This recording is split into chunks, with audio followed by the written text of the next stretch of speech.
Welcome to Company Showcase, an advertising feature on HowStreet.com. I'm Jim Goddard. I'm speaking with Larry Reaugh, CEO and President of American Manganese. Welcome back to the show, Larry. Well, thank you, Jim. Larry, we're looking at infrastructure programs in the U.S. Are they aimed at increasing the use of electric vehicles, and how would that affect your company if they are? Well, of course, the more electric vehicles means more batteries, which means more to recycle, more scraps. All those things are good for us. They've announced an ambitious, which I call a super ambitious, program of having 50% of all vehicles either powered by electric, by basically lithium-ion batteries, or plug-in hybrid electric, or fuel cell. And so I'd say that probably at least 40% of that would be lithium-ion batteries. Now, I have some comments to make about that, because he will sign the executive order at some time here in the near future, and but they've announced it, and that pretty much is what everybody's thinking about today. But, there's pros and cons for that, and the pro is we love it. We love that sort of an attitude. And but the cons is it attainable? Even if it was only 20% attainable, I think that would be a tremendous boost to the electric vehicle business and to the recycling business. And so and the reason I say that is for several reasons. One mostly being, where are you going to get the supply of the metals that are needed in these new batteries? And that's something that everybody's fighting over right now, is where they can get a supply of the cathode materials. And it basically comes down to China. They pretty much have that cornered. And, and then the very root reason for having these metals is right now is mining. And with all the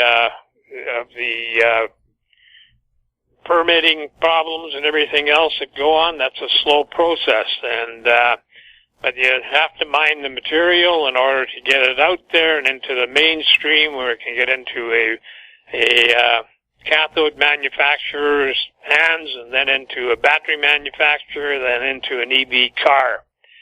So where is that going to come from? I mean, that's a question that is being asked all the time. It's not just me. And so right now it seems inadequate to try to produce 50% of the new cars in the U.S. by 2030 as electric vehicles, or related to electric vehicles, or clean technologies. Anyway, I see that as kind of the major hindering of getting that ambition completed. I'd like to see at least 20-25% of that reached. That would be tremendous for us. I noticed that they didn't talk anything about recycling. But the recycling is one way to get the materials back into the mainstream. But batteries are having a longer life, probably averaging 10 years now. So, there's not going to be that many batteries to recycle for at least another 10, maybe as high as 12, 15 years. And so we're focused on scraps. As long as they're manufacturing batteries, there's going to be scraps. That averages about 10%, and, that's kind of what our whole business model is based around. We can certainly do black mass, but right now we're looking at the scrap material, because that's where we've developed our technologies, but they also work on the black mass, and so it's a win-win for us. So anyway, as usual, with great news like this on the horizon and coming out, we went down. Everybody else went up, but I wonder why we went down. Maybe it's got something to do with that guy that literally posts everything that we don't do on the boards, and nothing about what we've accomplished. And, that's a biased opinion, and I don't believe him to be a shareholder. So be careful listening to that guy's advice. He's got another agenda, which you all know about, and so a shareholder wouldn't go out there and bash the stock and the management the way he does. But anyway, I'm off track there a little bit, but I had to mention that because we've seen the stock ease down, and at a time when it should be more active and easing up. And but anyway, my opinions are my opinions only. And if we can get a 20% boost in the amount of EV cars, then that is excellent for our business model. And 50% would be over the top. But I don't know how you're going to get, like I just mentioned, all the battery metals that you need, such as lithium, cobalt, nickel, and manganese for that matter. But because the U.S. has no production or very little production of any of that, and so it's where are you going to get it from? Everybody's fighting over it. Everybody's talking to Glencore. Everybody's ending up in the DRC, and so it's a mishmash out there. Everybody fighting for space. You've got to have those metals in the batteries, or else you're out of business. And there's other batteries that are being basically being proposed, like sodium and iron phosphate, and all those ones which have very little value on recycling. Well, that may be cheaper for the battery manufacturer in the beginning, but somebody's got to pay for it in the end, and if they want it recycled, it's going to cost them money to get it recycled, and it'll have to be a negotiated price, and then the recycler has to make a little bit of money, or else he's not in business.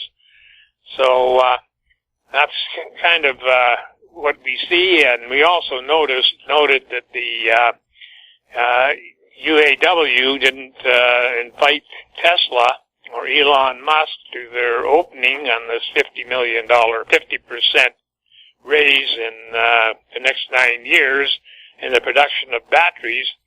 So there was Tesla was notable by their absence, and Elon Musk,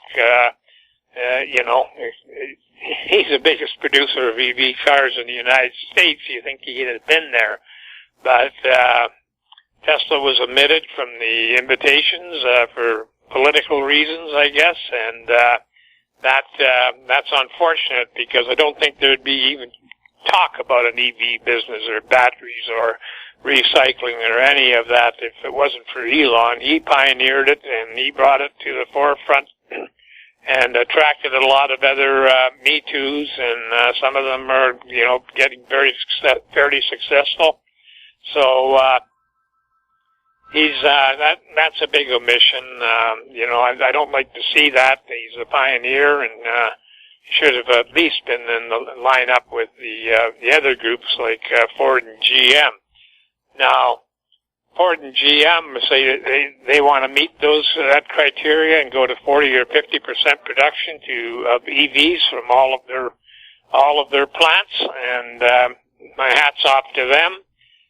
But again, the question comes up: where are you going to get the metals to build the batteries? So it's all related, and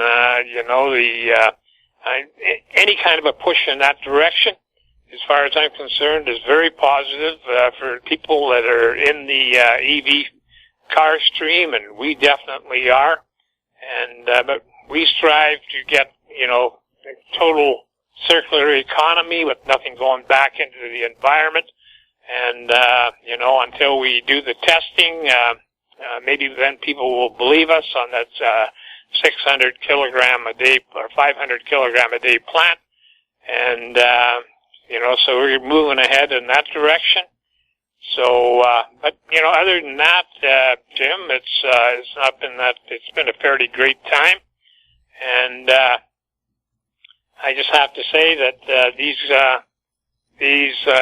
changes on the landscape are positive, And we have to be realistic about them. And as the CEO of a company, I have to take a realistic look at what's going on. And, because it's all about the environment. And then secondly, and of course it should be just right up there in a straight line with the environment, is what is the profit going to be? A lot of articles are out there saying there's no profit in recycling. I think nothing could be further from the truth, and we just have to impact that out there with what we're doing. And when we finally get to a stage of the design and the cost of the 5-ton-a-day plant, then we can project some realistic figures. But we projected figures earlier. I don't think we'll be much off of those. And and I think that we're in the right stream, and the shareholders should be proud of the company. So I think that's about all I can say about that, Jim. Larry, for people new to American Manganese, what's the company all about? The company is a critical metals company that developed a patented process for the treatment of very low grades of manganese in the U.S., which the U.S. needs, and we have a contract with the Department of Defense. We're getting down to the final results in that contract, and that's to do with manganese and the electrolytic manganese metal. And from that technology was the cornerstone of our technology for recycling. And, that's basically where we're at today. We've proven on a bench scale and pilot tests that we can get up to 100% recoveries and purities. And so we believe ourselves to be on the right track, and I think people will be surprised at the amount of money that could be made by a recycling company that is doing things the way we're doing it. Now, you can get all this information off of our website, AmericanManganeseInc.com. We're traded on the Toronto Venture Exchange under the symbol AMY. We're traded in the U.S. on the QB board under the symbol AMYZF, and we're traded in Frankfurt under the symbol 2AM. You can contact the company by going to the website, or you can email me at LREAUGH@AMYMN.com, or give us a call here at 778-574-4444. Larry, thank you so much for the update. You're welcome. I've been speaking with Larry Reaugh, CEO and President of American Manganese. I'm Jim Goddard. Our conversation took place on August 6th. Comments made on Company Showcase are an expression of opinion only and should not be construed in any manner whatsoever as recommendations to buy or sell any financial instrument at any time. Archived online at HowStreet.com. Company Showcase is a production of How Street Media Incorporated.